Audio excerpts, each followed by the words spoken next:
l'entrepreneuriat, c'est je travaille 2 heures, le reste, je vais me coucher à la plage. Non, moi, je pensais ça aussi à l'époque. Mais quand je me suis lancé dans l'entrepreneuriat, j'ai vu que je bossais encore plus que ce que je faisais quand j'étais salarié. Il me dit, tu vas te casser la colonne vertébrale parce que tu ne connais pas la France. La vie n'a pas de goût si on ne vit pas avec du sens. On dit qu'on ne meurt pas quand on arrête de vivre. On meurt quand on arrête de trouver du sens à notre existence. Comme toi, moi, je ne prenais jamais des CDI, en fait. Ok. Je faisais des CDD. Ok. Je n'aimais pas la routine. Je pouvais faire 8 mois, après j'arrêtais et j'allais dans un autre restaurant pour voir autre chose. Ok. Mais de là à venir et à nous sortir un livre Oui. autour de la cuisine, c'est impressionnant. D'où est venue l'idée d'écrire ce livre concrètement? Tu sais que je suis née dans une grande famille. Nous sommes 33 frères et sœurs. Ton père, il a 33 enfants. Et même peut-être Hi. plus, oui. Hey. Et donc, Et si on vous disait qu'il n'est pas trop tard de donner une chance à vos rêves, même à l'âge de 50 ans ou plus? Bonjour et bienvenue dans cet épisode. Aujourd'hui, j'ai la chance de recevoir une invitée très spéciale, quelqu'un avec qui j'ai eu la chance de travailler durant ces derniers mois, qui m'inspire énormément. Oui, c'est quelqu'un avec qui je travaille, mais qui m'inspire énormément de par sa résilience, son courage et sa persévérance et même son histoire. Aujourd'hui, je vais vous amener dans l'histoire de Espérance. Espérance, c'est une dame qui a décidé de se lancer sur les réseaux sociaux à l'âge de 50 ans. Aujourd'hui, elle en a 51 et elle ne fait qu'inspirer encore et encore. Et elle a écrit un livre magnifique autour de la cuisine. Vous allez pouvoir découvrir son histoire, comment elle a fait pour partir du Gabon en 2004, arriver ici en France, sans papier, se chercher et essayer de donner un sens à ses rêves. Aujourd'hui, elle travaille sur le marché de Aix-en-Provence, mais il y a toute une histoire derrière ça qui pourra vous prouver que peu importe votre âge, que vous ayez 20 ans, 30 ans, 40 ou même plus de 50 ans, vous pouvez encore donner une chance à vos rêves et pourquoi pas vous lancer même sur les réseaux sociaux pour transformer votre vie. Sans plus tarder, bonjour Espérance. bonjour Carabo. Comment ça va? Ça va très bien, Je merci. parle comme un journaliste. Hein? Je suis content de t'avoir ici. Merci beaucoup. Merci d'avoir fait le déplacement pour venir. Merci de m'avoir invité. Ah, tu m'inspires beaucoup. Tu m'inspires beaucoup. Merci. J'ai eu à accompagner des tas de personnes, mais à travailler avec toi, tu m'as prouvé qu'il n'y a pas d'âge pour pouvoir réussir. Et je dis souvent la différence entre ceux qui vont réussir et ceux qui vont rester là à stagner, c'est un pourquoi. J'ai l'impression que tu as un pourquoi très fort et qui t'empêche de stagner. Dès qu'on dit fais ça, tu ne te dis pas non, mais moi j'ai 50 ans, moi je peux pas faire ça. Non, tu te mets et tu le fais, tu crées du contenu aujourd'hui, ainsi de suite. Mais nul ne saura te présenter mieux que toi-même. Est-ce que tu peux te présenter pour ceux qui t'observent pour la première fois sur cette chaîne? D'accord. Alors, moi, c'est Espérance. Donc, aujourd'hui, j'ai 50 ans. Je suis gabonaise. Alors, je suis en France depuis 2004. Pourquoi je suis venue en France? Parce que j'ai 2 filles. Quand je suis arrivée en France, ma première fille avait 16 ans. La deuxième en avait 11. Ok. Donc, j'ai dû partir parce que je me suis posé la question de savoir quel héritage j'allais laisser à mes filles, à mes petits-enfants, peut-être à mes arrière-petits-enfants. Ma situation au Gabon n'était pas fameuse, donc il fallait que je trouve quelque chose. Ok. Je dépendais de ma famille et je ne voulais pas de ça. Et donc, comme j'avais 2 filles, il fallait que je leur donne un exemple. Que mes filles grandissent, qu'elles travaillent, qu'elles ne dépendent pas d'un homme, parce que c'est souvent le cas. Ok. Donc, je suis partie en les laissant. Je suis arrivée en France pour un avenir meilleur. Je cherchais vraiment une sortie et donner une vie à mes enfants. Donc, Ça, c'est en 2004. Hein. en 2004, Ok. quand je suis arrivée, je me suis mise, je ne connaissais personne, hein. C'était vraiment, on va dire, une aventure. Je suis arrivée, Ok. j'ai trouvé une association, j'ai parlé, machin, et ils m'ont introduit dans une association qu'on appelle Hospitalité pour les femmes. Ok. Donc voilà, j'ai fait mon chemin là-bas, dans les papiers, voilà, parce que en France, les femmes sont prises rapidement en charge quand on est seul. Donc du coup, ils m'ont pris là-bas, j'étais là-bas, j'ai avancé et j'ai eu mes papiers. Ok. Donc quand j'ai eu mes papiers, il fallait travailler. Mais travailler, j'avais mes diplômes du Gabon qui n'étaient pas reconnus en France. J'ai recommencé en fait. Ok. Donc, remise à niveau. J'ai fait plusieurs formations dans la cuisine, gestion, création d'entreprise, la banque et tout, pour vraiment me remettre dans le rythme de la France, ce qui est demandé. Bref, J'ai eu donc, à la sortie de cette formation, de toutes les autres formations, j'ai choisi la cuisine. Mais c'était, je veux dire qu'en fait, je ne pensais pas qu'on faisait la cuisine ici en France, c'était qu'on pouvait se former en cuisine. D'accord. Parce que chez nous, en Afrique, les femmes font déjà... Mais c'est normal, quoi. Voilà, C'est dans pas le un sang. métier, c'est une obligation, finalement. Exactement. Ok. Donc, du coup, quand ils m'ont dit qu'il y avait une formation en cuisine, j'ai dit, mais qui fait une formation en En cuisine, ok. Donc, du coup, mais je suis quand même allée faire cette formation. Donc, j'ai fait cette formation. Au sortir de cette formation, j'ai commencé à travailler en cuisine. Je pense que j'ai travaillé pendant au moins 7 ou 8 ans en cuisine. D'accord. J'ai également fait une formation de pâtisserie parce que c'était un complément pour moi. Je pouvais donc avoir une chance sur un poste de pâtisserie ou de cuisine. Ok. Donc, voilà un peu en gros. D'accord. Ouais, de toute façon, je vais amener des questions au fur et à mesure. Voilà. Mais c'est intéressant de savoir comment tu arrives en France. Aujourd'hui, si je ramène un peu au présent, tu as écrit un livre, Oui, La cuisine Bambera, que vous aurez l'occasion de découvrir ici d'ici la fin de ce podcast, et vous pourrez même aller chercher ça sur Internet. Aujourd'hui, tu t'es lancé sur Internet à l'âge de 50 ans. Tu Oui. m'as contacté, je me rappelle. Tu disais oui, Caramo, j'essaye de me lancer dans ma passion, ainsi de suite. Aujourd'hui, tu es suivi par à peu près, si je cumule un peu, si on cumule le tout, presque 10 000 personnes Oui. te suivent sur les différents réseaux. Tu fais des contenus sur TikTok et sur les autres plateformes. Mais avant d'arriver là, donc si je comprends un petit peu l'histoire, tu étais d'abord dans la cuisine, tu travaillais en tant Oui. que salarié. oui. À quel moment tu as le déclic de te dire, je vais me mettre sur mon compte et commencer à travailler pour moi-même? À quel moment ça s'est arrivé? Au moment où j'ai vu que je n'avais plus la capacité de pouvoir satisfaire surtout mes petits-enfants. D'accord. Parce que les petits-enfants me demandaient toujours des choses chères, on va dire. D'accord. Et quand je regardais, je ne pouvais pas leur donner Ton ce salaire qui te permettait ne pas. permettait pas. Ok. Mes filles également, parce que mes filles ont fait des études supérieures, parce que c'était ça mon but, pour qu'elles fassent des études. Ma grande fille, elle est sage-femme maintenant. Ma deuxième, elle va faire sa thèse bientôt. Ok. Mais tout ça, il fallait payer. Donc, Ils étaient tous là maintenant, tu avais réussi à les faire venir. la petite, la grande, elle est au Gabon. Ok. Et voilà. Donc, du coup, à cause de ça, je me suis dit, mais qu'est-ce que je peux faire? Il fallait que je trouve quelque chose où je serais, en fait, autonome D'accord. et gagner un peu plus d'argent que ce que je gagnais là. Donc, je me suis lancée. Ok. Je me suis lancée et j'ai créé mon entreprise. Mais j'ai eu des difficultés parce qu'au départ, je voulais ouvrir un restaurant. Mais il y a eu des blocages par rapport à la banque, à ces aspects-là. Ok. Donc, j'ai reculé pour réfléchir comment. Et donc, un jour, un ami m'a dit, il m'a vu faire en fait des repas et les donner par exemple à l'église. Je faisais des pâtisseries. Et il m'a dit, mais tu as un talent, pourquoi tu ne vends pas sur les marchés? Et j'ai dit, comment ça? Il me dit, si, tu peux vendre sur les marchés pendant tes jours de repos, donc le week-end par exemple. Je me suis renseignée et j'ai commencé à me renseigner sur les marchés. Je demandais comment ça se passait, qu'est-ce qu'il fallait faire. Donc, ils m'ont donné les renseignements. Je me suis donc je me suis tournée à la chambre de commerce pour reprendre la carte de commerçante, le cabis. Ok.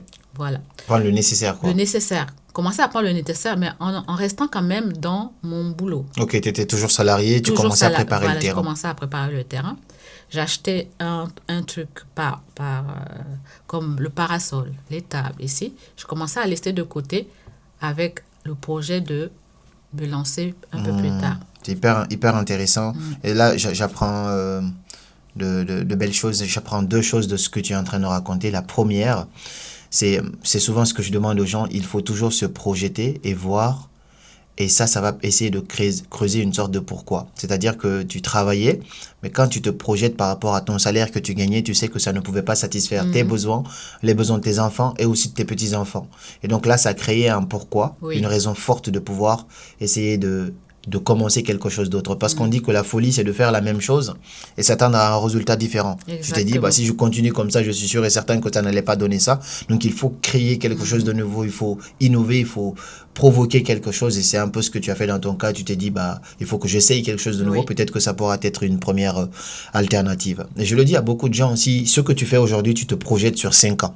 Tu prends par exemple ton salaire actuel, tu multiplies par 5 ans ou 10 ans.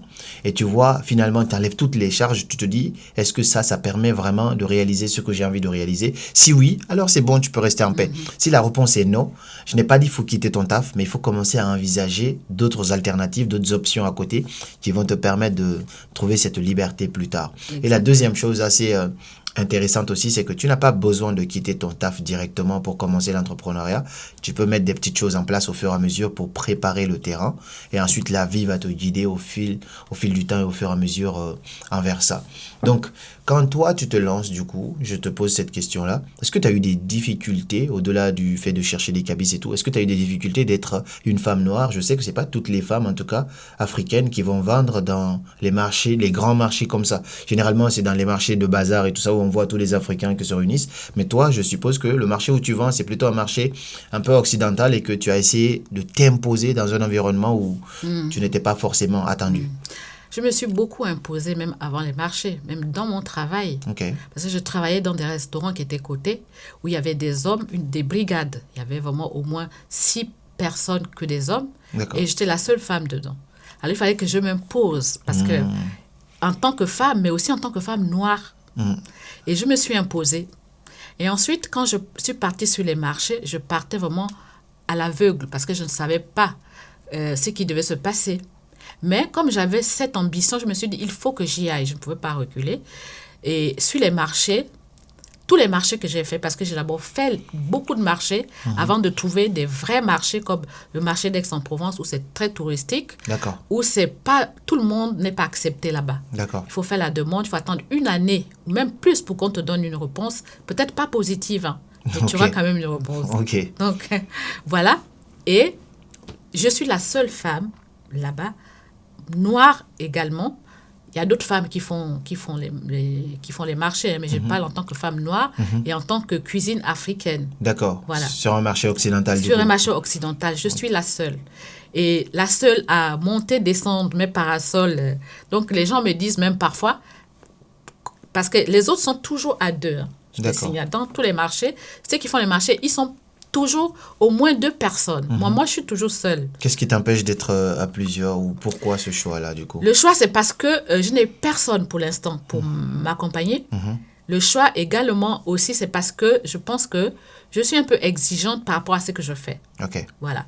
Et puis, je veux que mes clients soient contents et satisfaits de ce que je leur apporte. OK. Voilà. OK. Hyper intéressant. Donc, si je te pose une question là, tout simplement, de ton parcours, du fait de partir de Gabon jusqu'à là où tu en es aujourd'hui à tes 51 ans, si quelque chose était à refaire, qu'est-ce que tu aurais changé? Qu'est-ce que tu aurais fait différemment? Je pense que je n'aurais rien refait différemment parce que si j'avais refait différemment, je serais restée. D'accord. En fait, parce que je suis partie dans un pays que je ne connaissais pas en laissant mes filles, surtout la dernière qui avait 11 ans. D'accord. Et je suis partie, mes parents n'étaient pas au courant. OK. Je suis partie, j'ai fait mes bagages, je n'ai rien dit à personne et je suis partie. J'ai dit seulement à ma grande fille que je m'en vais. Donc j'ai préparé mon voyage, je n'avais pas d'argent. J'ai vendu tout ce que j'avais à la maison et je suis partie. C'était un voyage clandestin à l'époque aussi? Oui, c'était un voyage clandestin parce que je savais que personne n'aurait pu me dire oui, en fait, mes parents. Personne n'aurait misé sur ça, non, quoi. Non. OK. Personne parce que quoi? Parce qu'en Afrique, normalement, dans ma famille, on est nombreux. Mais je ne suis pas la personne à laquelle on aurait pensé que je pouvais partir ailleurs. OK. J'étais un peu réservée. Les gens me disent que je suis timide. J'ai dit non. Je suis observatrice plutôt. D'accord. Je regarde. Donc, quand je suis partie, je n'ai dit à personne. OK. Parce qu'on sait que si on... Moi, je me suis dit, si je leur dis, ils vont me mettre les bâtons dans les roues. Forcément, ils vont te décourager, Voilà, ils vont tuer ton rêve. Exactement. Normal. OK. hyper intéressant. Donc, quand tu pars, comment ça se passe déjà la relation avec tes filles? Elles le prennent pas mal parce que tu pars, tu laisses tes deux filles, surtout tu as une fille qui a 11 ans. Comment elle perçoit cela? D'un coup, je ne vois plus ma mère. Comment ça se passe derrière toi du coup? C'était difficile. À 11 ans, je lui ai rien dit. Mhm. J'ai dit à ma fille de 16 ans. Je lui ai parlé. Elle aussi, elle ne comprenait pas. Elle a dit, mais tu vas dans un pays où tu ne connais personne. J'ai dit, je m'en vais. C'était la décision que j'avais prise. J'ai tourné, je regardais. Je me suis dit, si je ne fais pas ça, Mhm. je sais que les enfants, mes filles n'auront rien et moi aussi. Ok. Donc, je les ai laissés. Mais je savais que derrière, il y avait les parents. Ils ne devaient pas les laisser. Ok, ils ne seraient pas abandonnés. Voilà, Du coup. non, ils ne seraient pas abandonnés. C'est ça l'avantage de l'Afrique aussi, c'est Oui. que c'est des grandes familles. Exactement. Ok. Et quand tu arrives en France, à ce moment-là, comment ça se passe les débuts entre toi, ta relation avec les gens en Afrique? Comment ça se passe au début? Est-ce qu'on te perçoit comme ah, c'est bon, Espérance, elle est arrivée en France, elle est devenue riche? Ou bien plutôt, tu as eu des complications dans les relations avec tes parents à ce moment-là? Comment ça se passe? Alors, mes parents étaient étonnés. Ils étaient surpris, choqués, on va dire, hein, parce que ils se sont dit, mais quand j'ai fait une semaine avant de les appeler. Ok, Tout le monde me cherchait là-bas. j'imagine. Ils me cherchaient. J'avais laissé quand même, j'avais laissé une amie pour aller leur dire que j'étais partie. Ok. Donc, ils étaient tous en panique. Mon père m'a appelé, enfin, le petit frère de mon père, on l'appelle mon papa aussi. Il m'a dit, je l'ai appelé pour dire, je suis ici en France, ne me cherchez pas, ne soyez pas inquiets, je ne suis pas morte. Ok. Il a dit, mais qu'est-ce que tu vas chercher en France? J'ai dit, je suis en France, je vais chercher ma vie. Ok. Et il m'avait dit, genre, cette phrase, il m'a dit, tu vas te casser la colonne vertébrale parce que tu ne connais pas la France. Parce que lui, il était déjà ici en D'accord. tant qu'étudiant, il est resté 12 ans. Et je lui ai dit, je viens faire mon expérience si ça se passe mal. Chacun son expérience. Voilà. Hein. La France l'a traumatisé, lui, mais chacun son expérience. C'est Chacun- pareil. C'est pareil. Exactement. J'ai connu des frérots à moi qui étaient arrivés en Europe avant nous. Et quand ils venaient, ils te décourageaient carrément en mode non, là-bas c'est dur, machin. Chacun son expérience finalement. Chacun connaîtra sa difficulté et chacun aura aussi son histoire. Tout le monde n'a pas la même histoire ici. Donc c'est pas tout le monde qui arrive et qui va avoir la vie que tu as eue. C'est pas tout le monde qui arrive qui va avoir ma vie. Et chacun sa réalité finalement. Mais tout dépend de qu'est-ce que tu ressens au plus profond de toi et qu'est-ce que tu vas faire de ton histoire. Parce que pour moi, l'environnement, ça compte, mais c'est vraiment ton intérieur aussi qui va faire toute la différence. Parce que dans le même pays, France, il y en a qui vont venir, ils vont échouer, ils vont pas du tout réussir, ils vont détruire leur vie. Tout comme il y en a qui vont venir, ils vont amasser une fortune. Parce que c'est pas que l'argent est suspendu quelque part, mais c'est qu'est-ce que tu vas faire, qu'est-ce que tu es prêt à faire, quels sont les sacrifices que tu es prêt à faire. C'est tout ça qui va faire la différence. Donc, hyper intéressant. Et c'est quoi la suite de cette partie-là? Alors, la suite de cette partie, c'est que je leur ai dit, ben, je fais mon expérience, je vois ce qui va se passer.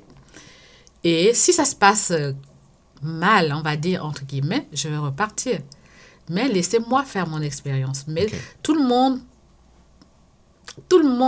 ne comment dire ça? Ne Ils comprennent- étaient sûrs que Ok. j'allais repartir, Que tu allais retourner. que j'allais retourner. D'accord. Voilà. Et d'autre part, c'est des gens que j'ai rencontrés ici. Des Africains, en gros.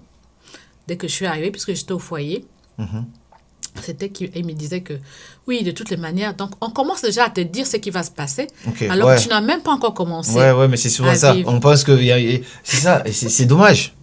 C'est ça. Donc, ils commencent déjà à te dire ce que tu vas voir, ce que tu vas rencontrer, qu'est-ce que tu dois faire, C'est comme si ta vie était déjà tracée, quoi. comme si ma vie était déjà tracée. Ok. Donc, oh, et oui, Espérance, ici, c'est comme ça. Les Noirs, non, non pas. C'est le ménage, c'est les personnes âgées, c'est ceci, cela. J'ai même un ami à Paris. On était à l'école primaire ensemble. Je ne sais même pas par quel moyen il a entendu que j'étais arrivée. Il m'appelle et il me dit, oui, Espérance. J'ai dit, mais qu'est-ce qui se passe? Tout le monde m'appelle, mais qu'est-ce qui se passe? Je ne comprends pas. Moi, je suis venue, j'ai mes projets, j'ai mon projet de vie. Je ne sais pas ce qui va se passer, mais tout le monde me dit que je ne pourrais rien faire que le ménage ou m'occuper des personnes âgées. D'accord, ouais, parce que c'est les boulots, entre guillemets, prédestinés aux Noirs qui viennent, aux C'est étrangers ça. qui viennent ici en France. Exactement. Mais ça, c'est vraiment une mentalité limitée. est très fermé. limité. Je te raconte une petite anecdote avant que tu continues ça. Moi aussi, quand j'étais arrivé, c'était pareil. Les aînés, ils vont te dire totalement où tu dois chercher le taf, comment tu dois faire pour trouver ces tafs-là. Les tafs sont bien définis, ce que tu dois faire comme taf. Donc au début, moi, j'ai suivi un peu ça aussi. J'ai fait du ménage, personnellement. J'ai bossé à l'EHPAD. À s'occuper des personnes âgées, mais moi je m'occupais pas. Nous on faisait du ménage là-bas, il y avait d'autres gens, mais tu étais quand même en contact avec les personnes âgées. Et on était tellement mal programmé dans la tête que j'ai toujours aimé la liberté, donc je n'ai jamais accepté de prendre un CDI de toute ma vie. Oui. Donc quand je prenais les CDD, c'était dans le but que quand l'été arrivait, j'allais partir dans des espaces des campings pour aller bosser parce que j'aime la plage, j'aime la nature. Et quand j'allais là-bas pour postuler, j'étais tellement mal programmé dans la tête que quand tu me disais entre un boulot de réceptionniste où tu vas être en costume à l'accueil pour accueillir les gens et entre un boulot de ménage, je vais même pas oser postuler là où il y a le réceptionniste. Non, je vais toujours postuler là où il y a le ménage, là où on fait les boulots de merde parce que je pense que je suis africain et je suis destiné à ça. Il m'a fallu du temps. Il m'a fallu du temps pour casser ces croyances limitantes et j'ai dû être choqué de voir quand je prenais les transports pour quitter Poitiers pour venir à Paris. Tu vois que les gens qui nettoient, les gens qui ramassent les ordures dans les métros, dans les trains, même toi quand tu as du à chaque fois, 90% du temps, tu vas voir, c'est un noir, c'est une noire. Et je me dis, mais pourquoi on pense qu'on est prédestiné à ça? Pourquoi on ne peut pas rêver grand et dire qu'on peut devenir ingénieur, qu'on peut devenir avocat, qu'on peut faire des grandes choses, qu'on peut devenir entrepreneur? C'est là que j'ai commencé à me dire, je ne sais pas pourquoi, mais je vais en tout cas changer la donne en ce qui me concerne. Et là, maintenant, j'ai commencé à accepter de rêver grand. Quand tu me donnais deux jobs, tu les posais, je vais toujours prendre le plus prestigieux parce que je dis, je le mérite. Et c'est à force de faire ça, finalement, tu vas voir que toutes les portes vont s'ouvrir à toi et aujourd'hui, ça va te mener là où tu es. Et c'est un peu ce que je perçois aussi dans ton histoire. Exactement. C'est très beau. Et donc, dans ce parcours-là, à quel moment, pour la première fois, parce que ton histoire, elle est assez intéressante, à quel moment, pour la première fois, tu parviens à envoyer tes premiers sous au pays? Parce que c'est important, Oui, ça. c'est important. C'est un moment très crucial dans nos têtes. Me dire, oh, j'ai envoyé la première fois. À quel moment ça arrive? Tu commences à t'en sortir jusqu'à envoyer tes premiers sous. Alors, et à qui tu envoies ça? Pas que je commence à m'en sortir, parce que quand j'étais au foyer, on faisait le ménage. Il y avait des ateliers de fabrication de bijoux. OK. Pour celles qui voulaient. Parce que comme c'était que des femmes, pour pouvoir, à l'époque, je ne sais pas si ça a changé, c'était 3 € de l'heure. Parce qu'on n'avait pas les papiers. Mais on pouvait prétendre à ça. Par exemple, à la fin du mois, tu pouvais avoir 250 € et que tu mettais de côté. Donc, une moitié, moi, je mettais, par exemple, 100 € pour moi. Les 150 €, j'envoyais à ma grande fille parce que je devais m'occuper d'elle. D'accord.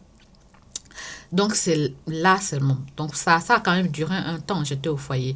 Donc, c'est là. Moi, je vais dire que c'est là que j'ai commencé à envoyer de l'argent à ma fille.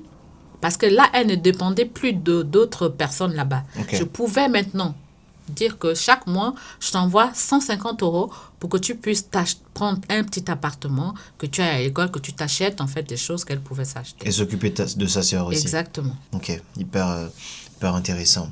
Et après, tu commences à travailler, ainsi de suite.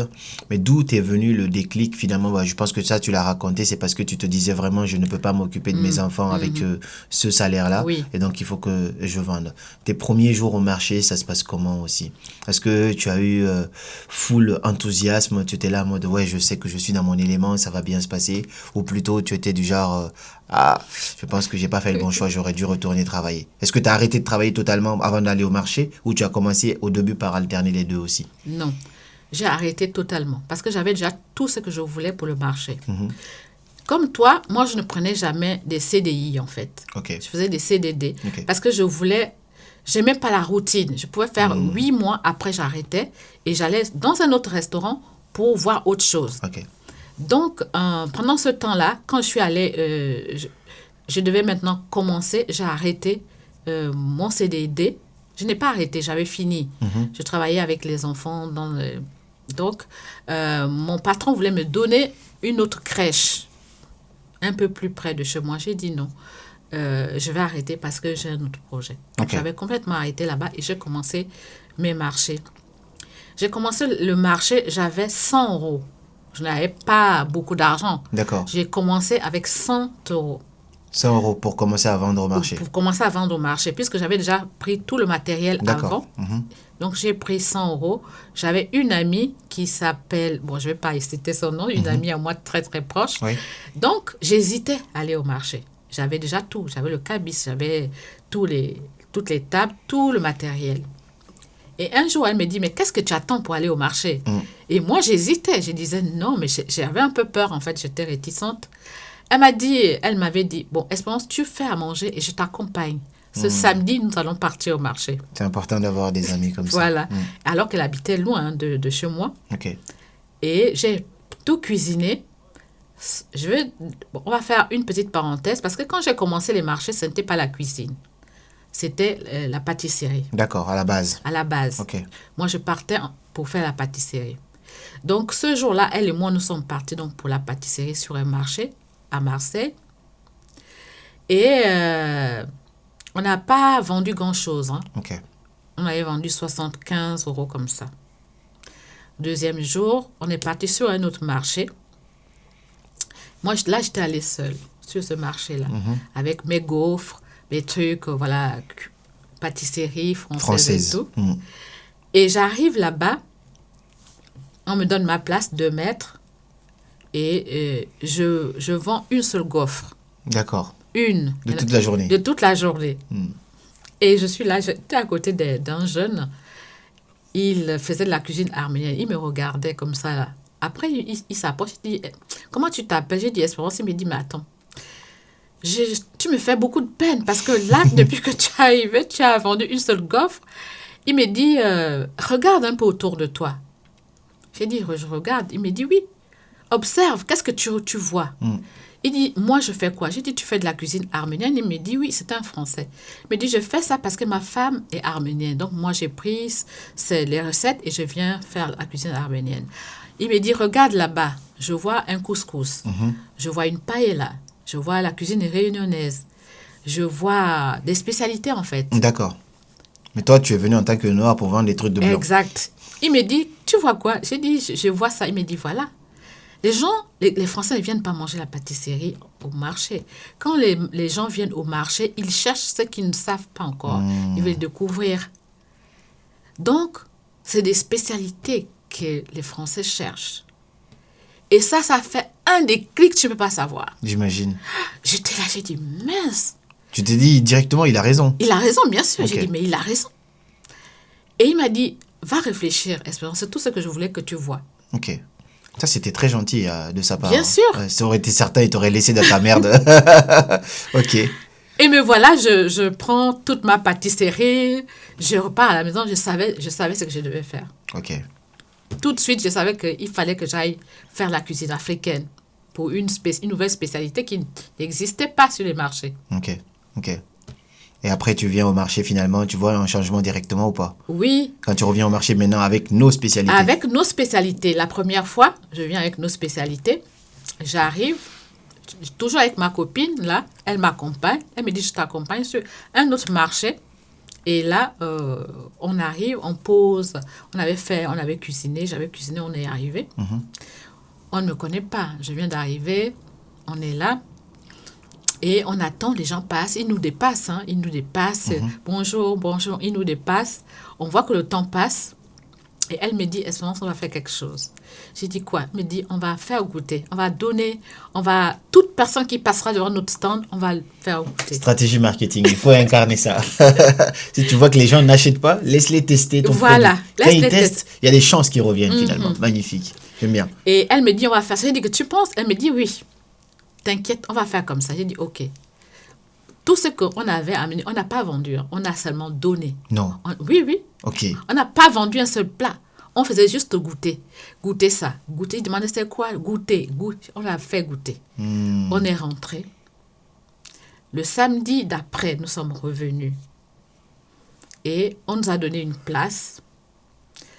Je t'assure que c'était comme s'ils s'étaient donné le mot. Les gens. On avait une queue sans...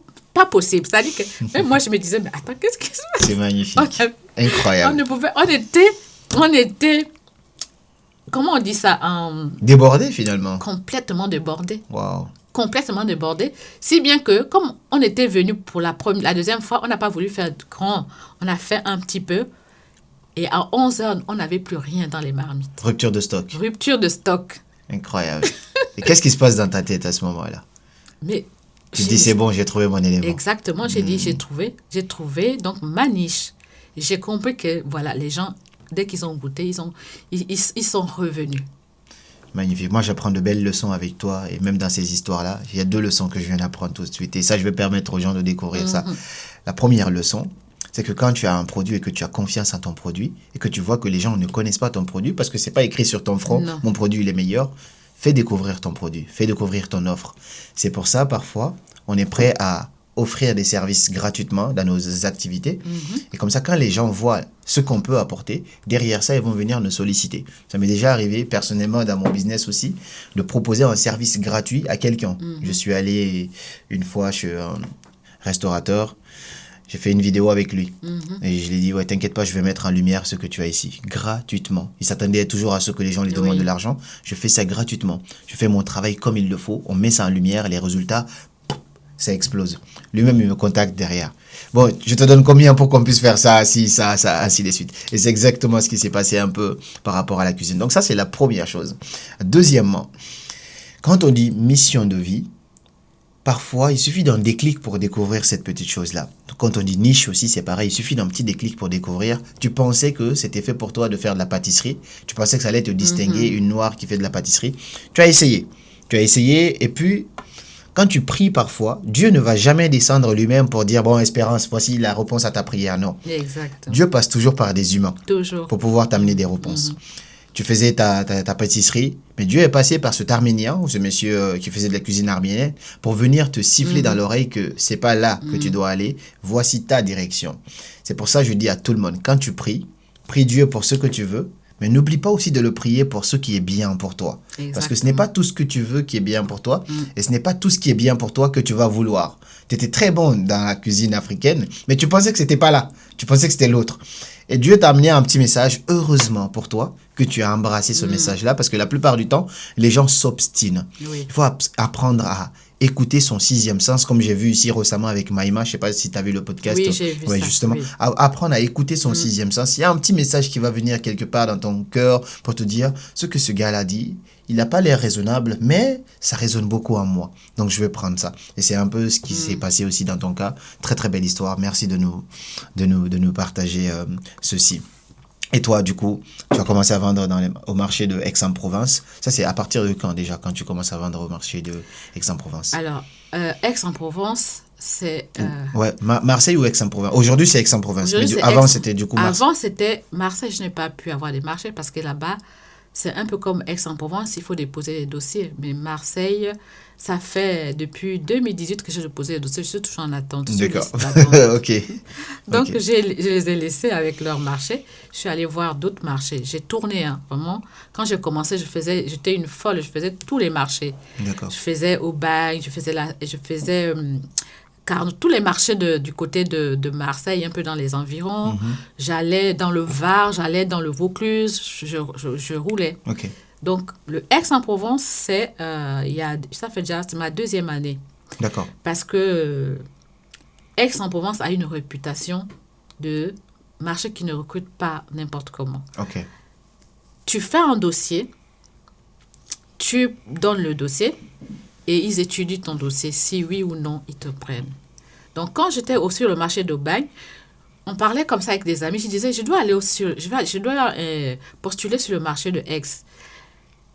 Les autres m'ont dit, jamais, personne ne va te prendre sur le marché de Aix. J'ai dit, pourquoi? Ils me disent, jamais.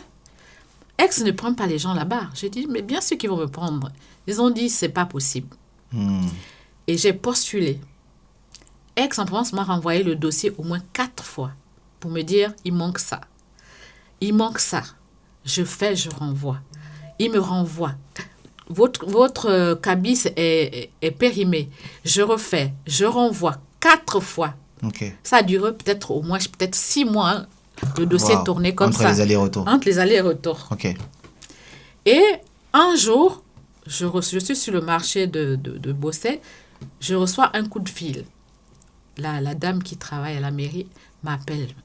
c'est vous, Madame Espérance? J'ai dit oui, c'est moi. Elle me dit, vous avez déposé un dossier ici? J'ai dit oui. Elle me dit, vous êtes retenu.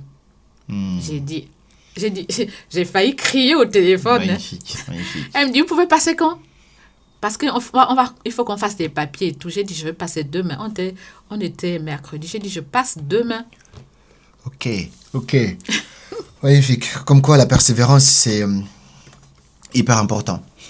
Quand tu te lances à ton compte, est-ce que tu as vu une différence finalement dans ton objectif que tu t'étais fixé? Parce que si je comprends bien, le but de te lancer à ton compte, c'était justement te dire que tu n'avais pas suffisamment pour pouvoir prendre soin de tes enfants et tes petits-enfants. Quand tu te lances à ton compte, est-ce que tu vois une différence entre travailler à ton compte et travailler pour quelqu'un? Est-ce que tu as vu une différence de cela? Est-ce que tu as eu des regrets après de te lancer à ton compte ou plutôt tu es très content d'avoir suivi cette direction? Alors, Contente le plutôt, fait ouais. de me lancer à mon propre compte me satisfait. Pourquoi déjà? Parce que travailler pour l'autre, pour les restaurants, les heures sont énormes. C'est-à-dire qu'on travaille plus que d'habitude. Je rentrais à la maison au moins à 1h du matin. De quelle heure à 1h? Je commençais 9h, Wow. coupure 15h. Ouais, restauration, voilà, coupure, toujours. exact. Je connais. Ça, c'est ce qui me dérangeait le plus dans la restauration. Quand je travaillais à l'époque dans la restauration, j'étais étudiant, mais quand j'allais l'été, je me rappelle, j'ai été bosser au Center Park, j'ai bossé dans le Quick. Et le pire, c'est ça, c'est qu'ils te prennent toute ta vie, malheureusement. Toute ta Tu vie. viens, nous on est arrivé, donc quand tu dois commencer à 9h, c'est que tu dois bouger, tu dois te réveiller à 7h. Donc, tu te réveilles à 7h, tu te prépares, prends ton petit déj, tu es là, à 9h tu commences, à 14h tu as une coupure, 14h à 16h. Étant donné que tu habites loin, tu peux pas rentrer chez toi. Le temps d'arriver, il reste qu'une heure. Donc tu restes sur place. Tu reprends encore jusqu'à minuit, 1h du matin. Tout ça pour avoir un salaire comme ça. Ah, la vie, hein. C'était ça ma vie. C'était ça Je connais. qui me dérangeait énormément. Ok. Donc, je faisais ça comme ça. À l'époque, j'étais avec mon mari. Ok. Et donc, c'était pas facile. Minuit, 1h du matin, tu dois rentrer et tu dois attendre le dernier bus, tu dois arriver en retard. Et c'était une situation qui ne me plaisait plus parce que on a les nerfs tendus. Okay. Tu quittes de là-bas, tu es toujours tendu. Il n'y a plus de... C'est comme si tu as quelque chose qui tourne dans ta tête. Malheureusement, tu ne vis pas. Tu ne vis pas. Ta vie, c'est je vais travailler, voilà. Je viens dormir, ensuite je repars travailler. Voilà, qu'est-ce que je vais faire demain? Il y a ce que j'ai laissé là, j'ai des mises en place que je dois faire. Il faut que j'arrive le matin. Okay. Et quand je me suis lancée à mon propre compte, j'ai soufflé, en fait, comme si j'étais libérée de quelque chose. D'accord. Je travaille à mon rythme. Je travaille pour moi, en fait. Et je peux décider si je vais travailler aujourd'hui ou pas, par rapport au temps, par rapport à mon humeur aussi, par rapport à quelque chose que je veux faire, sans forcément que quelqu'un me dise que tu es obligé de venir travailler. L'argent que je gagnais en travaillant en tant que salarié, ce n'est pas la même chose. D'accord. Mais aussi, c'est différent parce que c'est ma responsabilité maintenant, en tant que chef d'entreprise. Je dois aller travailler. Et finalement, je constate que ce n'est pas le fait d'être à son propre compte qui fait que c'est... Je pense que je travaille beaucoup plus parce que tu es dans ta responsabilité. Oui. Si tu n'es pas structuré, voilà. Tu travailles plus. Mais ça, c'est la réalité que les gens ignorent avant de se lancer dans l'entrepreneuriat. Avant de se lancer, on a l'impression que l'entrepreneuriat, c'est je travaille 2 heures, le reste, je vais me coucher à la plage. Non, moi, je pensais ça aussi à l'époque. Mais quand je me suis lancé dans l'entrepreneuriat, j'ai vu que je bossais encore plus que ce que je faisais quand j'étais salarié. La seule différence, c'est que là, tu travailles pour toi. Exact. Et tu as une vision sur la raison pour laquelle tu travailles. Si je dois travailler jusqu'à minuit, hier, par exemple, j'étais sur mon ordi jusqu'à minuit en train de programmer des choses. Mais tu fais ça, mais parce que tu sais que ça va te rapporter ça et c'est clairement pour toi. Alors que quand tu travailles pour le patron, tu es en train de te brûler, tu ne vis pas, ainsi de suite, c'est un peu différent. Mentalement, c'est pas la même chose, donc je suis d'accord. Mais tous ceux qui aspirent à se lancer dans l'entrepreneuriat ici, il faut comprendre que au début surtout, avant que ça ne puisse prendre la forme que vous voulez, c'est un rêve, c'est un mythe même de dire je vais travailler 2 heures, après je vais aller dormir. Non, au début tu dois travailler parfois, je sais pas, on va dire 18 heures par jour que tu dois bosser, tu dois travailler à des heures dépassées et à un moment donné, quand ça commence à prendre forme, il faut te structurer de coup dans ce cas-là et te programmer des heures. Moi, je me donne des horaires de travail de temps en temps, je me dis ok, je dois travailler de 9h à 18h. Parce que ça m'arrivait même de faire des coachings à 22h parfois. Maintenant, quand un client me dit, je suis dispo à 22h, je dis non, je suis pas je suis pas ce type de salarié-là. Oui, Je oui. travaille, j'ai des horaires de travail. Si ça peut pas rentrer dans ça, on remettra ça à un autre jour. Ok, très intéressant. Maintenant, l'autre question, on va venir sur le grand point. Oui, Ce sera ton arrivée sur les réseaux sociaux. oui. Comment tu as le déclic de te dire, d'où vient le déclic justement de te dire, je veux me lancer sur les réseaux sociaux et comment tu me découvres jusqu'à commencer à me contacter afin qu'on travaille ensemble. Comment ça se passe tout ça? Alors, les réseaux sociaux, c'était quelque chose qui était lointain pour moi. Moi, je n'avais jamais imaginé aller sur les réseaux sociaux. Je J'imagine. pense que j'étais comme les autres, j'avais peur De Internet. de l'Internet, de mon image. Qu'est-ce que je veux dire? Qui me connaît sur les réseaux sociaux? Je ne peux pas me lancer. Et puis, j'ai commencé j'entendais la phrase qui disait, il faut investir sur toi-même. Les gens parlaient de ça. Tu comprenais pas trop. Je ne comprenais pas trop. Investir sur toi-même. J'ai dit, mais quoi investir sur moi-même? Ça veut dire quoi? Et j'ai compris ça.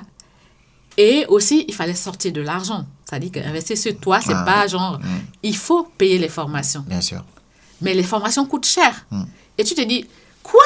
Je vais sortir ça pour faire une formation? Non, c'est pas possible. Et j'avais ce frein-là. Et puis, un jour, j'ai dit, il faut que je me forme. Ma première formation, dans le cadre professionnel, c'était avec M. Semevo. C'est Business avec la Chine. D'accord. Cette formation, je l'ai faite. Et la deuxième formation, c'était avec Matt Karine dans le business des affaires. D'accord.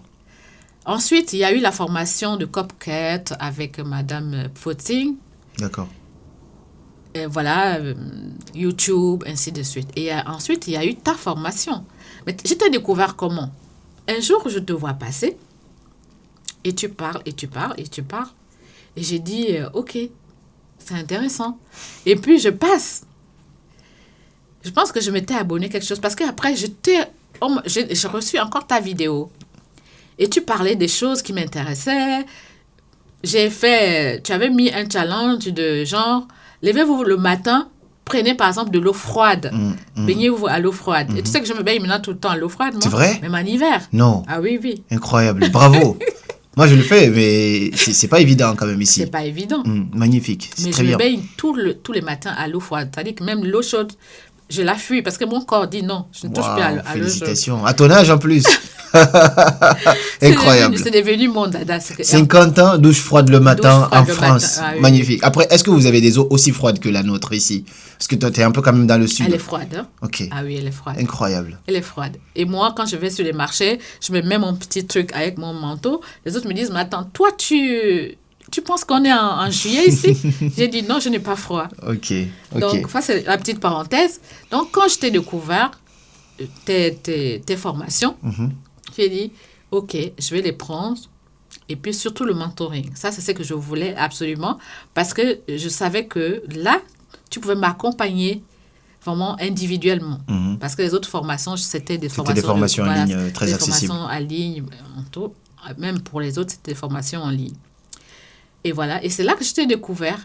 Et puis, on a commencé à travailler ensemble. Mais tu t'es pas dit au début, il est un peu trop jeune. Qu'est-ce qui s'est passé dans la tête? Non. Parce que j'ai eu des retours comme ça. J'ai eu une dame qui avait à peu près ton âge aussi, qui est venue me voir, mais c'était pas pour les mêmes raisons. Là, c'est business.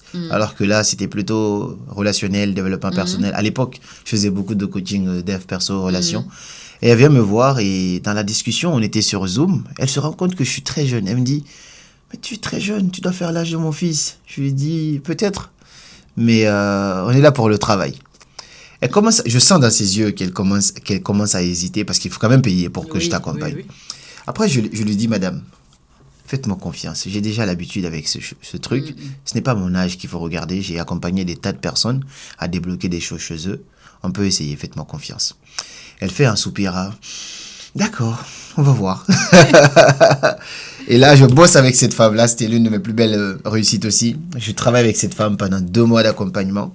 On termine. Elle était au bord de la rupture avec son mari avant de venir me voir. Elle était totalement désespérée, déprimée.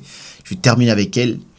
Normalement, les choses commençaient à avancer un peu, mais tu ne vois pas les résultats instantanément. Oui, 6 mois plus tard, je reçois un appel de cette femme-là. Même moi, j'ai fait un soupir à ce moment-là. Je me dis, oh, quel problème encore. Et là, je décroche le téléphone et commence à me parler avec beaucoup d'enthousiasme. Caramo, ça a marché. Je dis, quoi ça? Non, ça va mieux, merci beaucoup. Je sais pas comment te remercier. Tu as sauvé ma relation. Il faut que tu viennes à la maison. J'habitais encore à Poitiers à ce moment-là. Il fallait que je vienne en Île-de-France. J'ai dit, ok, moi j'accepte très rarement les invitations de mes clients, mais comme je te vois comme une sorte de maman, il n'y a pas de souci, donc je serai là. Et donc là, je viens, je m'assois dans le salon, elle me présente à son mari, tu vois ce jeune homme, et je vois son enfant, son fils qui passe, qui a presque le même âge que moi. Il dit, tu vois ce jeune homme-là, il a sauvé notre couple. Et ce jour-là, j'étais très ému, limite envie de pleurer, pour dire tout simplement que, comme Kylian Mbappé le dit, l'âge, ce n'est qu'un chiffre finalement sur ce coup-là. Donc toi, tu n'as pas eu forcément ce réflexe-là quand tu es venu me voir. Moi, je n'ai pas eu ce réflexe-là. Moi, je vais pour... je dis, c'est toi qui a la connaissance, l'expertise. La connaissance, voilà, okay. C'est toi qui as l'expertise. Donc, moi, je ne vois pas l'âge. Hein. Même les autres formations... ils sont plus jeunes que moi. Mais moi, je vais pour chercher la connaissance et prendre ce que toi, tu connais déjà. C'est bien, c'est ce que j'appelle l'éternel apprenti. Oui, voilà. Ok, magnifique. Et ça, c'était quand déjà? C'était 2025, là, non? Quelque chose comme ça, non? Ou avant? Toi et moi? Ouais. Oui, en août. Août 2025, on a commencé? Magnifique, magnifique. Et donc là, tu viens me voir à la base pour te lancer sur les réseaux, au-delà des formations en ligne et tout ça. Et là, on travaille, je pense, au bout d'un mois déjà. Il y a une vidéo qui cartonne. Ouais. Et tu as, je sais pas, 100 000 vues, quelque chose comme ça. 100 000 vues, je ne m'attendais pas à ça. Qu'est-ce qui se passe dans ta vie à ce moment? Parce que c'est quand même, je sais que c'est pas évident. J'ai connu ça, ouais, je suis là, je fais des vidéos, il n'y a rien qui marche, et d'un coup, il y a une vidéo qui explose. Et recevoir d'un coup toute cette attention-là, qu'est-ce qui se passe dans ta tête à ce moment-là? Qu'est-ce que tu te dis? Comment tu vis ça, en fait? Je suis curieux. Ben, en fait, tu te rappelles que tu m'avais appelé en me disant, mais Espérance, ta vidéo est en train de cartonner. Tu n'étais même pas au courant, je crois. Hein?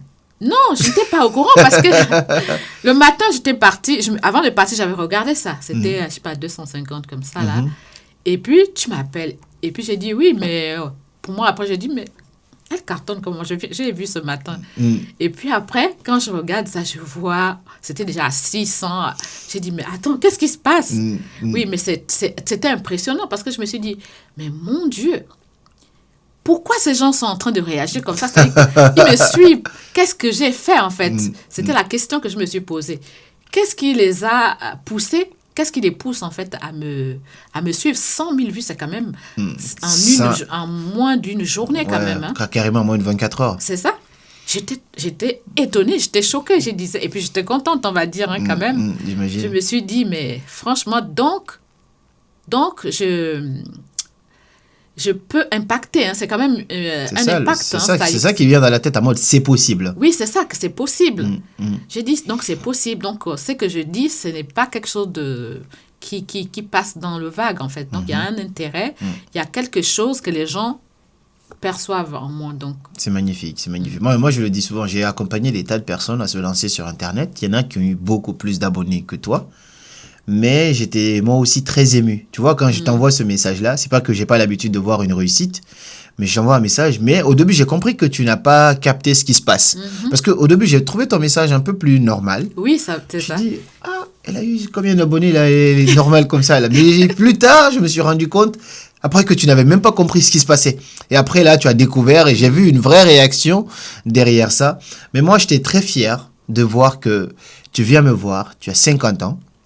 On commence le coaching, je pose toujours cette question à des gens. Est-ce que tu penses que c'est fait pour toi? Est-ce que tu es prête? Tu m'as dit oui, je suis prêt. Si tu es prêt, alors moi aussi je suis prêt. Moi, c'est toujours ce que je dis.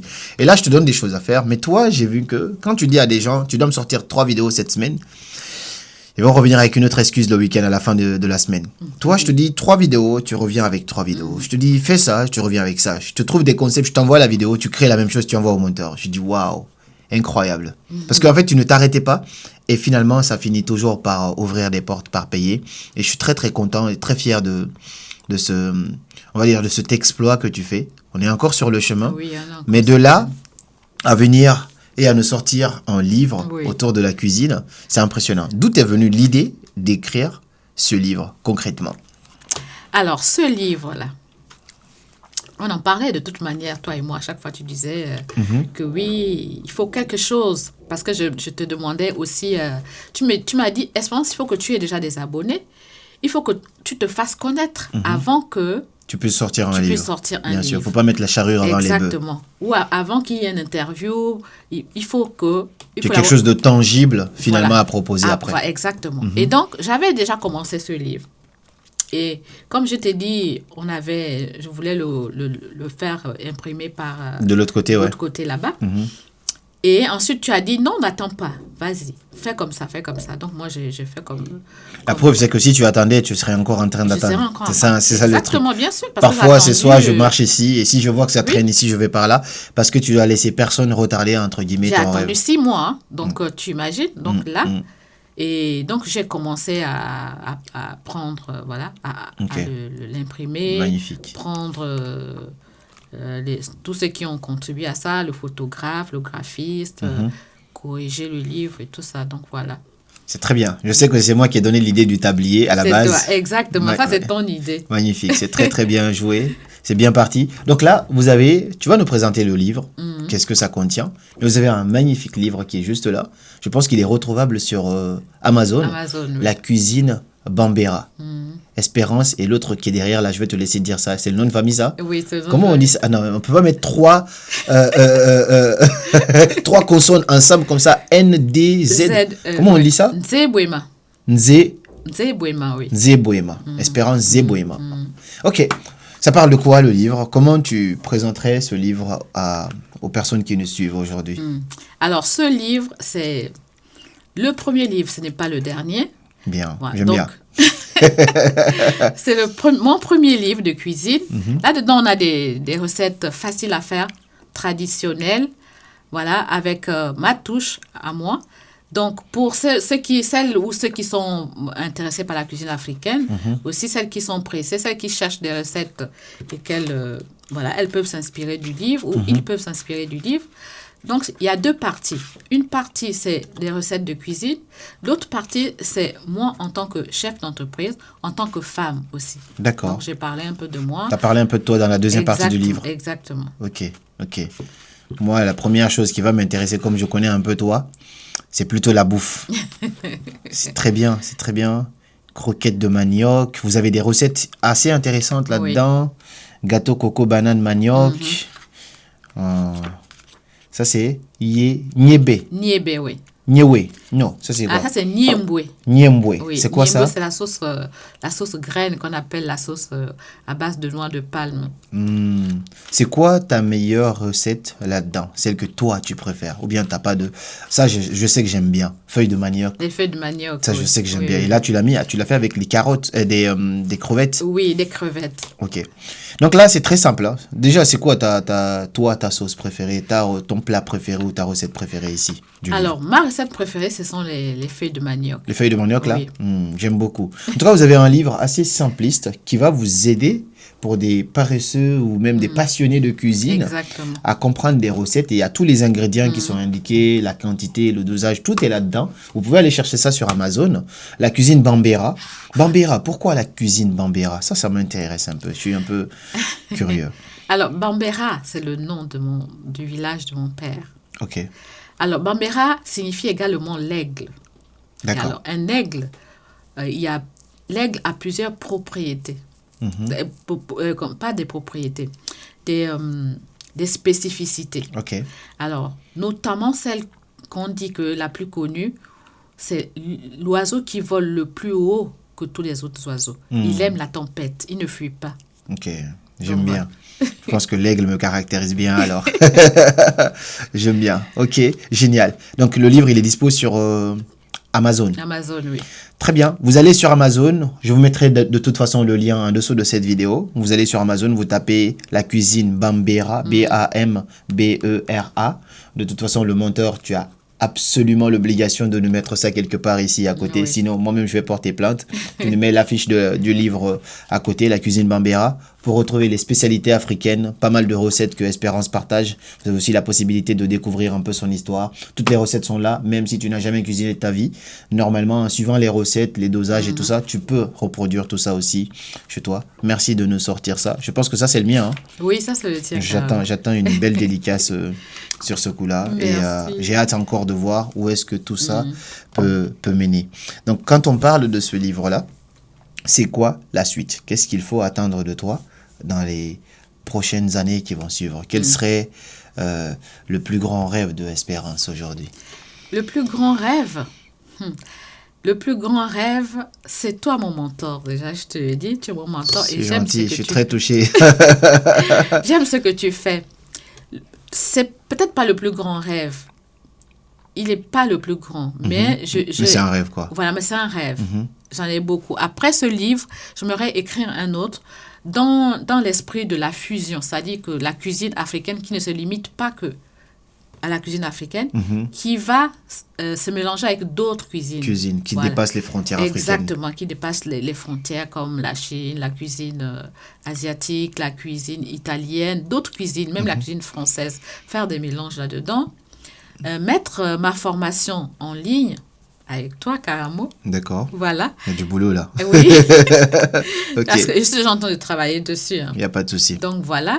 Et puis, voir au fur et à mesure, parce que je pense qu'au fur et à mesure que j'avance, tu as des choses qui s'ouvrent, tu as comme des portes qui s'ouvrent. Et tu vois ça, tu dis, ah tiens, je pourrais faire ça.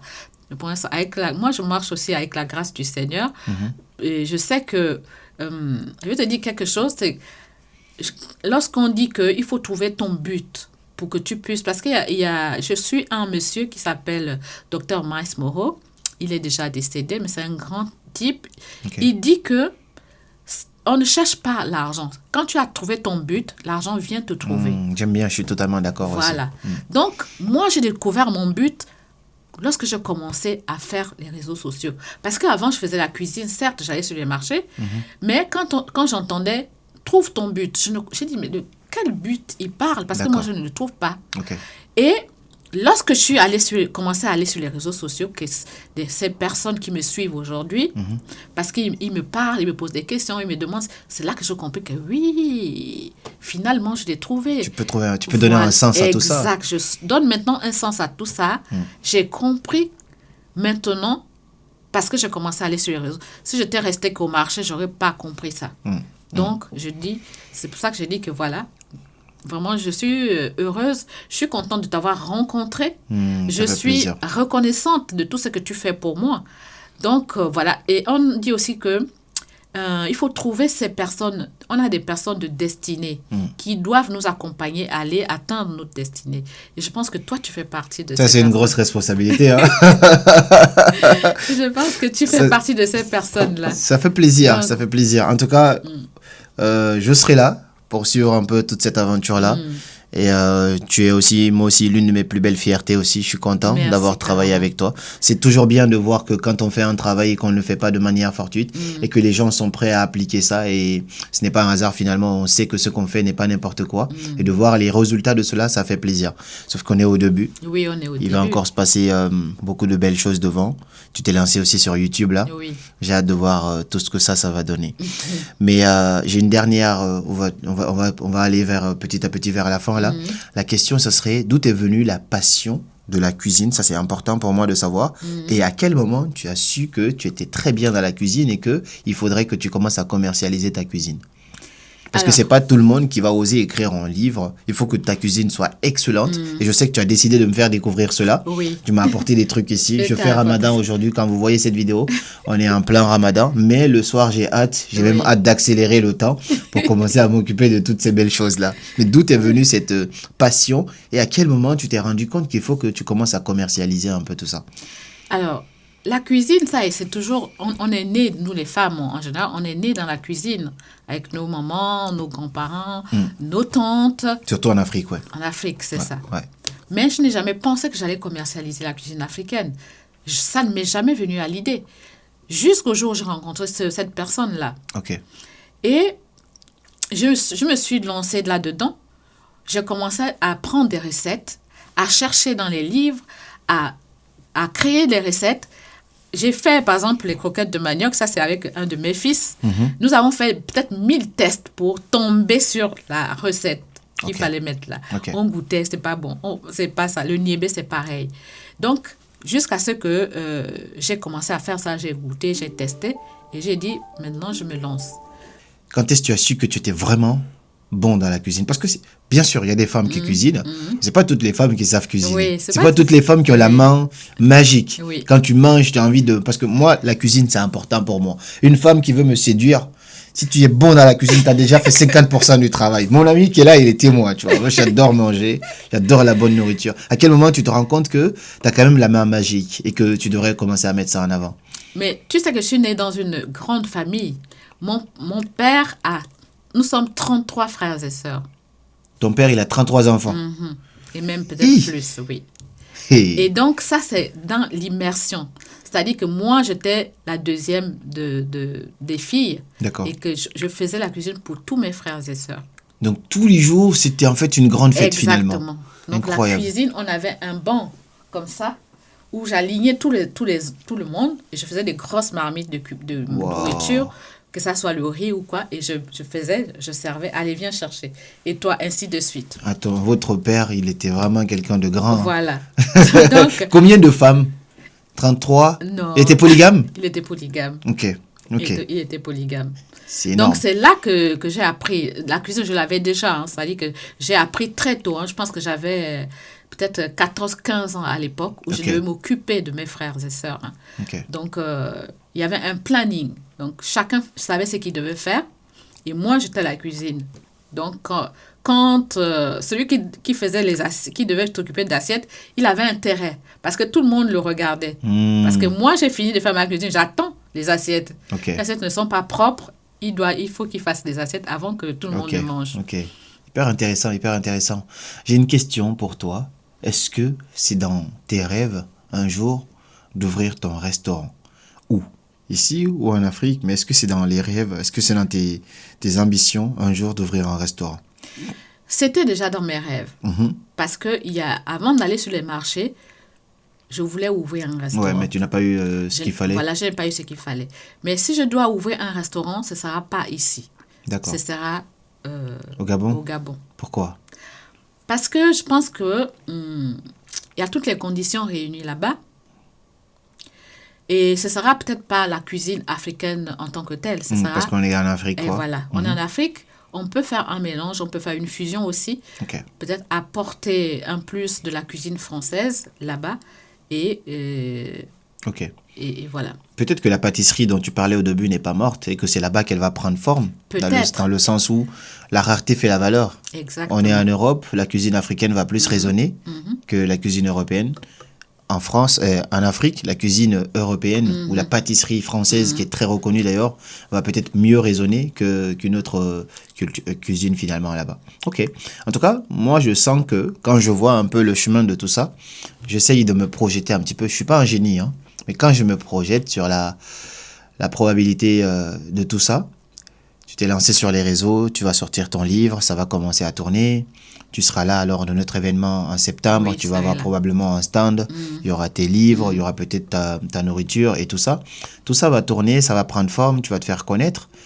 À un certain nombre d'abonnés, je pense que les gens vont te pousser quand même à ouvrir un restaurant, même si c'est au Gabon, mais ça va être un mouvement et tu vas peut-être bien pousser ça dans ta retraite. Il y aura quand même un restaurant peut-être probablement à ton nom ou le restaurant Bambera, je sais pas.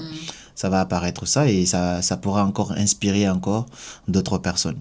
Et moi, quand j'observe ton histoire, ce que ça me permet de dire, on n'en a pas beaucoup de 50 ans qui nous suivent, mais il y en a quand même. Et peu importe votre âge, voici un peu la preuve vivante qu'il n'y a pas d'âge pour donner entre guillemets, une chance à vos rêves. Espérance, elle est là, elle s'est pas dit, non, j'ai 50 ans, mais pourquoi je vais me lancer aujourd'hui? Non, en fait, pourquoi je resterai pas dans le salariat? C'est bientôt la retraite, peut-être dans 10-15 ans. Faut que j'aille. Non, elle s'est dit, on ne vit qu'une fois, et autant donner une chance à mes rêves maintenant, parce que comme ça, au moins, je partirai avec des souvenirs, je serai au moins fier de moi, plutôt que de partir avec des regrets.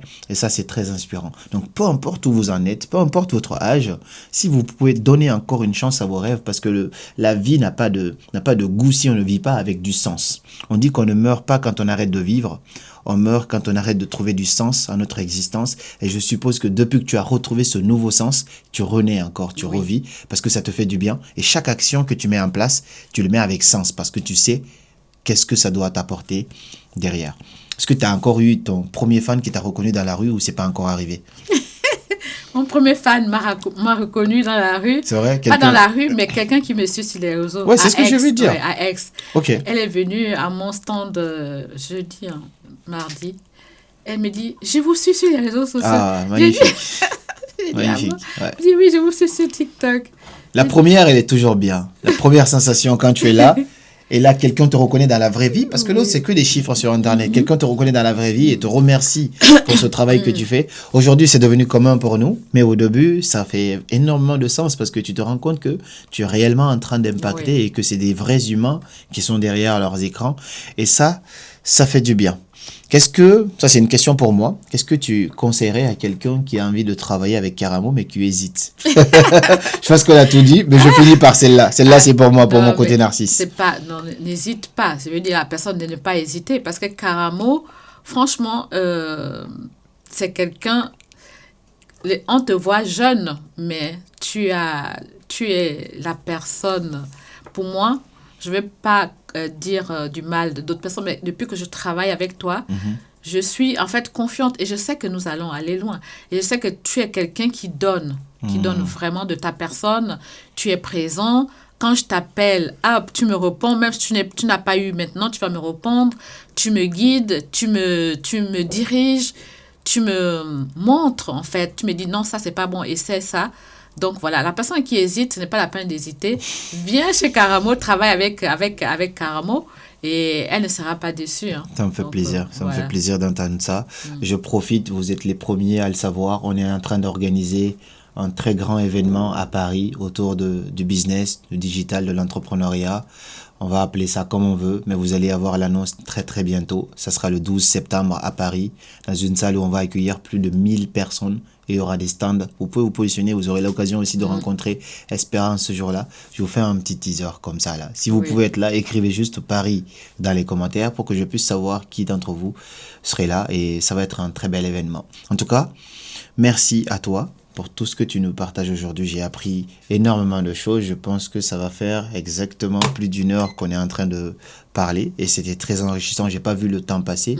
Est-ce que tu as un dernier message au-delà de ce que moi je viens de dire tout à l'heure à quelqu'un qui a envie de se lancer dans peu importe quel domaine, mais qui hésite, toi, de par ton histoire, de par ton expérience, quel conseil tu pourrais donner, quel dernier message tu pourrais envoyer à ces personnes qui nous suivent aujourd'hui?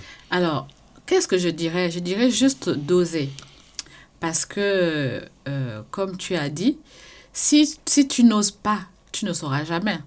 C'est la peur qui nous freine de toute manière. Dans tout ce que nous faisons, c'est la peur du regard, de dire qu'est-ce qu'on va dire de moi, est-ce que je suis présentable, est-ce que je parle bien, mais il faut y aller. Tant qu'on n'y va pas, tant qu'on n'ose pas, on ne saura jamais. Ok. Donc, voilà ce que je peux dire à celui qui... C'est magnifique. Je ne vais pas te lâcher tout de suite parce que ce n'est pas tout le temps qu'on a la chance d'avoir Espérance sur le plateau. Je vais en profiter pour te poser 2-3 questions aussi rapidement pour finaliser. Aujourd'hui, tu as 2 filles. Quand tu vois ta vie, ton expérience et tout ce qui t'a mené là et que tu dois te projeter un petit peu en arrière, quel conseil tu dirais à un jeune couple aujourd'hui? Là, ce n'est pas du tout dans la cuisine. Selon toi, par expérience, de ce que tu as fait bien et de ce que tu n'as pas fait bien, qu'est-ce qui fait durer une relation, selon toi? Selon moi, j'ai entendu, quand je venais, j'ai écouté un audio. La personne disait que dans un couple, quand il y a quelque chose qui ne marche pas, on pense que c'est 50-50. Mais ce n'est pas 50-50. Chacun doit donner 100% de soi pour que la relation marche, pour que le couple marche. Et moi, je vais abonder dans ce sens-là. Okay. Parce que souvent, on rejette la faute sur l'autre. Et on se dit, moi, je fais 50. Lui, il n'a pas fait ses 50. Mais nous n'avons pas fait 100% déjà. Donc, moi, ce que je dirais, c'est que faites 100%. Chacun doit faire 100%. Donner 100% pour que la chose marche. Ok. Et surtout, on dit qu'il faut toujours communiquer. Parce que la relation, c'est toujours la communication. On peut passer de gauche à droite. S'il y a quelque chose qui ne va pas, c'est qu'on n'a pas communiqué à temps, ou on n'a pas communiqué à temps, on n'a pas communiqué au moins il fallait, ou on n'a pas communiqué tout court. Ok. Donc voilà ce que moi je pourrais dire. Donner chacun 100%, au lieu d'aller sur du 50-50, se dire une relation c'est 100 et 100. Donc on est sur une base de 200% pour une Exact. relation qui marche, plutôt que d'être sur une base de 100%. Et deuxièmement, communiquer. Parce que oui, la communication, on le dit, on le redit, mais c'est des choses qui n'ont pas été dites, des choses qui ont été gardées dans le cœur, Oui, des choses des qui ressentiments. ruminent, Oui. les ressentiments, tout ça, et d'un coup ça ressort, et ça ressort de la mauvaise des manières. Exact. Ça ressort sous l'effet de la colère, comme le disait, je pense que c'est Teen Wolf qui disait, quand la colère sort, elle peut ressortir de deux manières. Quand elle monte, elle peut ressortir de deux manières, soit en faisant mal aux autres, soit en se faisant mal à soi-même. Donc c'est souvent ça, et le manque de communication, c'est quelque chose de très très pertinent dans le fait de tenir une relation. Ma dernière question. Tu regardes Espérance à 18 ans, quand tu avais 18 ans. Je sais que ça fait longtemps derrière, Très à peu longtemps, près. oui. Ça fait presque plus de 30 ans. Qu'est-ce que tu aimerais lui envoyer aujourd'hui comme message quand tu observes tout ce que tu as pu vivre comme expérience, des hauts, des bas, les réussites et tout ce qui va avec? Quel message tu aimerais laisser à Espérance de 18 ans aujourd'hui, à la petite Espérance de 18 ans? Alors, je veux dire à Espérance de la petite 18 ans que merci pour les 18 ans, de 18 ans jusqu'à maintenant, parce que les échecs aussi ne sont pas forcément des freins, on va dire. Les échecs nous permettent d'avancer. Et quel que soit ce que elle a traversé durant tout ce temps et jusqu'à maintenant, j'aimerais lui dire merci de m'avoir permis de traverser cela, parce que ça m'a aussi fait grandir. Ça m'a fait prendre des décisions. Ça m'a fait partir, en fait, des décisions que je n'aurais jamais pu peut-être prendre. Parce que quand je me revois là à 18 ans, j'étais réservée. Je n'avais jamais pensé que je pouvais me retrouver aujourd'hui ici. Ok. Donc, je dis, voilà, ce parcours-là m'a permis, que ça soit des victoires ou des échecs, mais ça m'a quand même permis d'arriver là aujourd'hui. Magnifique. Merci beaucoup pour tout ce que tu nous partages aujourd'hui. On a énormément appris de toi et moi, ça m'a fait plaisir de... Je ne vais pas dire clôturer parce que je sais que tu ne vas pas aimer cette phrase, mais ça m'a fait plaisir de, on va dire, clôturer notre accompagnement sur, ici, on va dire, la première partie de notre accompagnement parce que, comme tu as dit, on ne se lâche pas, on va encore continuer de grandir ensemble. Merci pour tout ce que tu partages, merci pour ta personnalité aussi. Pour tous ceux qui suivent ce podcast-là, dites dans les commentaires si Espérance devrait ouvrir un restaurant très prochainement. Mettez cela dans les commentaires si vous pensez que ça devrait vraiment venir, si vous avez regardé ce podcast jusqu'à la fin. Pour tous ceux qui souhaitent être accompagnés par Karamo dans votre processus pour vous lancer sur les réseaux, on n'a pas tout le temps les disponibilités pour les accompagnements personnalisés comme avec Espérance. On a des formations en ligne qui sont accessibles, vous avez pas mal de liens en dessous ici. Sinon, vous pouvez prendre un appel avec moi et ça permet finalement de voir ensemble comment on peut vous accompagner s'il y a des disponibilités. Je serai ravi de pouvoir réaliser une sorte de success story avec vous, avec grand plaisir et en toute humilité parce qu'on n'est pas magicien. Merci à chacun de vous d'avoir suivi cette vidéo jusqu'à la fin. Merci à Espérance pour tout ce qu'elle a partagé. On se dit à très bientôt pour de nouvelles vidéos ou d'autres épisodes. Et comme toujours, c'était Karamo. Suivez vos rêves, ils connaissent le chemin.